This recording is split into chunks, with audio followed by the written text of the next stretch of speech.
11 அப்படின்றது நீங்கள் தெரிஞ்சுக்கணும். இது ஸ்டடி மெட்டீரியல் சம்மு.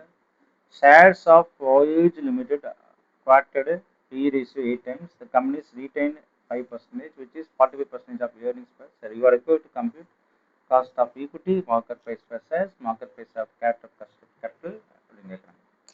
அப்போ என்ன கேட்குறாங்கன்னா, வாயேஜ் லிமிடெடோடைய P ratio வந்து 8 times.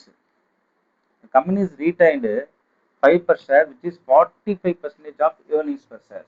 Company retains 5% of share, 5 per share, which is 45% of earnings per share. அப்போ 5 அப்படின்றது 45% கேட்குறாங்க. அப்போ 5 என்பது 45%. இன்னொரு கேள்வி. இப்போ 11.11. அப்போ 11.11 தான் EPS. அப்போ cost of your record to compute cost of equity growth rate of 15%, market price per share if growth rate of 16%, market price of share if cost of capital 20% per annum and growth rate is 19% per annum. இதை வச்சு நீங்கள் கண்டுபிடிங்க அப்படின்னு ரொம்ப ஈஸியான சம்பளம். First of all நமக்கு தேவை வந்து காஸ்ட் ஆஃப் ஈக்விட்டி தானே கேட்குறாங்க. அப்போ ஃபர்ஸ்ட் எடுத்தோன்னே வந்து பார்த்தீங்கன்னா நம்ம கண்டுபிடிச்சாச்சு ரீட்டன் ஏர்னிங்ஸில் 5%, 45%னா இது 11. அப்போ டிவிடெண்ட் என்பது என்னென்னா EPS மைனஸ் ரீடென்ஷன்ஸ் தான், இல்லை பே அவுட் ரேஷியோன்னு சொல்லலாம். இப்போ டிவிடெண்ட் 2 விதத்தில் கண்டுபிடிக்கலாம். ஒன்று dividend is equal to EPS into pay out ratio, அல்லது EPS minus retain.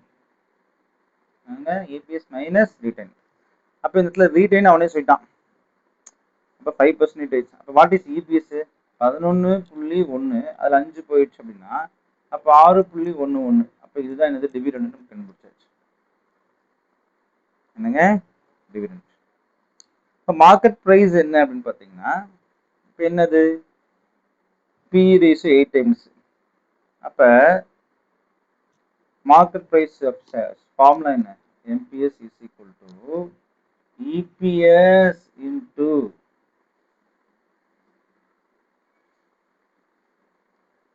P ratio.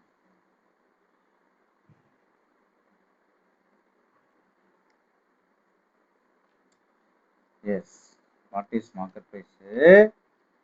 அப்போ P ratio 8 times, EPS 11.1.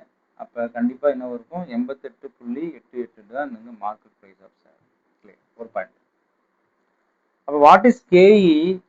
KE is equal to D1 plus P naught plus G. What is dividend? 6.11. What is market price per? 88.8. What is growth? Growth first கேள்வி ஏக்கு என்ன கேட்டது? 15% இருந்தா என்ன? 15%. What is your answer?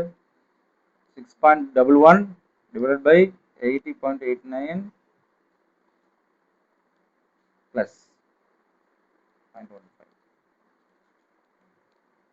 21.88%. 21.88%.